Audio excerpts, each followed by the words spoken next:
Hello Matrix and welcome again. Today we are looking at the balance outstanding on a loan. So in the previous video we looked at how to calculate the monthly installments.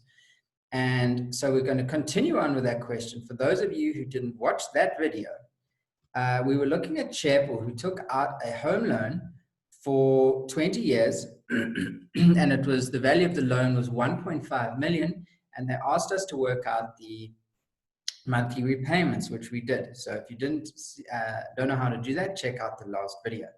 Now what I'm going to do is look at finding the balance outstanding at a specific point in time. So 7.2.2 says calculate the outstanding balance immediately after the 144th payment was made. Okay, so I've got two ways to work out the balance outstanding on a loan. The first one is a little bit more simple, but it doesn't work all the time. It does work in this question, but I'm going to show you the other method. And then in the next video, we're going to look at a question where the first slightly more simple method doesn't work. Okay, so what I want to do, this is quite tricky to follow, so try and concentrate, is that we're going to start the loan at T0 and then they want to know the balance outstanding at T144, and we know that it goes up to T240. Okay, so already we know that the payments are 1497570 and here 1497570. So the payments are always the same. Even the last payment is the same. So I'm going to show you the simple method first that'll work if there's no, if every single payment is exactly the same. So they want to know the balance after the 144th payment. So what we can do is we can think of it like this. If you were to take out a loan, a brand new loan at T144, what would it be? Well, all we need to do is say, well, what is T240 minus 144? That's going to be 96. So we know that during this time, there are 96 payments. So all we need to do is think, well, if there's 96 payments, what is the loan that we would pay off if you had to make 96 payments of 149,770? And so we're going to use this green formula, and it's much more simple than the other method I'm going to show. So we'd say P equals, and the payments would be 1497570, 1 minus 1 plus I to the power of I is 10.5%. over 12 because it's 12 months, but now the N is 96 because it's 96 payments that you would make. And that's all over the interest rate of 10.5% over 12. Okay, and we simply just put that into our calculator.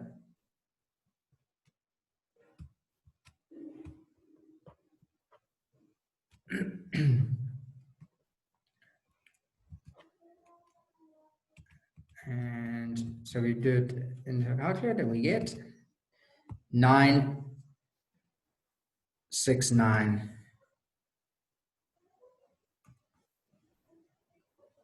was 9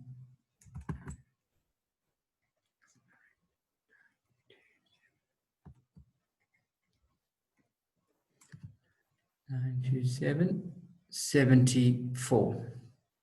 969 927 74. Okay, so that's the first method. It's fairly simple.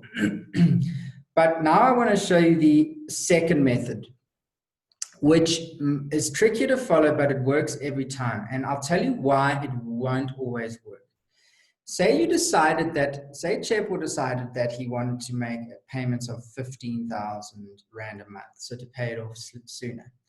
So you would take that 15,000 and that would be paid each month. And then however many months you got to when it was paid off, the last payment wouldn't be exactly 15,000 because this is worked out where the payments are all exactly the same, 1/4. But then if he pays slightly more, his last payment is always going to be slightly different from 15,000, because you're going to take it through to a point just before the last month that he pays.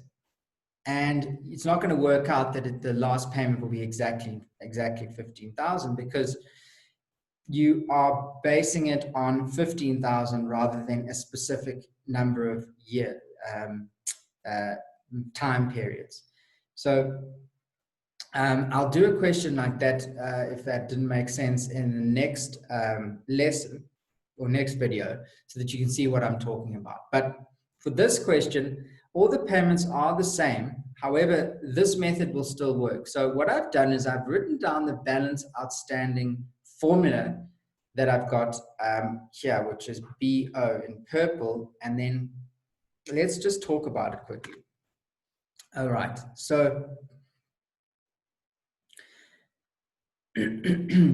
what would the balance be outstanding be at T144? All right, so what you could do is you could say, well, if I didn't pay the loan, what would the value of the loan be after 144? So in other words, it would just get interest each month if no payments were being made. And that is what we've got in orange. We've got the future value of a loan at 144. But now he has been making payments.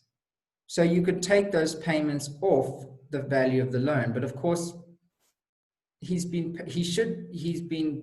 charged interest for all of those. So he should also be credited for the payments that he's made, and also given interest on those, because if he had invested that money, he would have earned interest. So you can't just take off 149,750 times 144, because he also needs to be given some interest.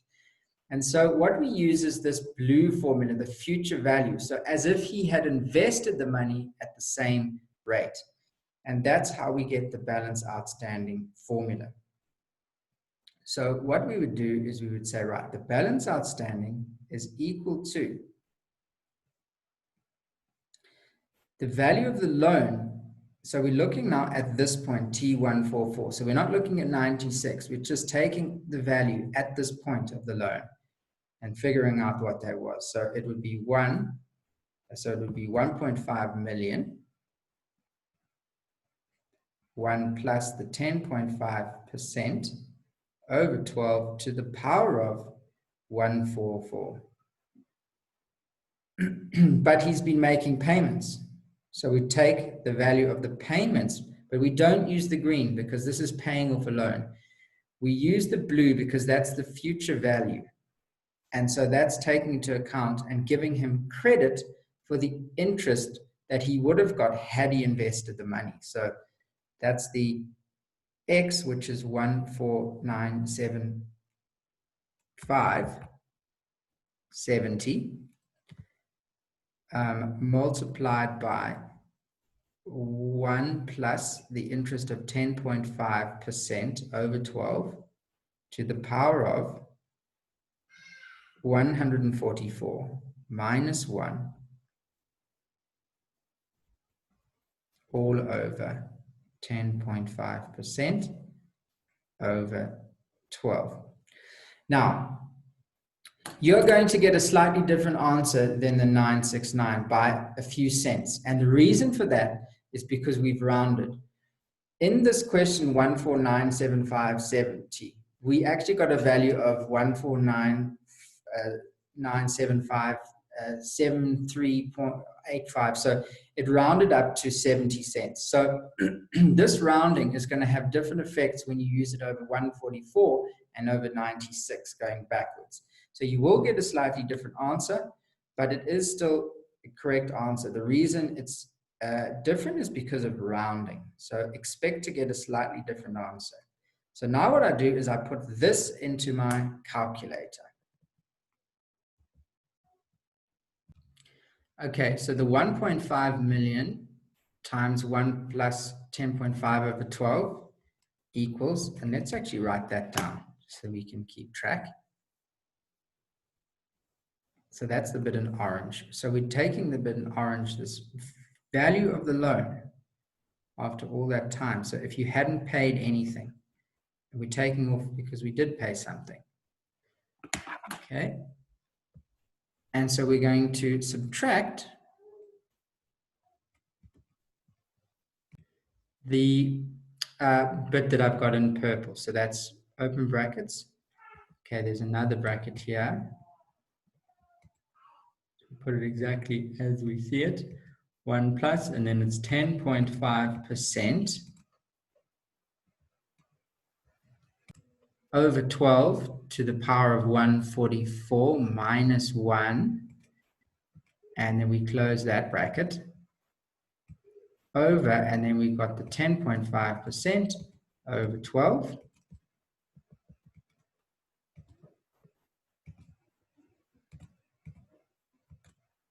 And we get 9.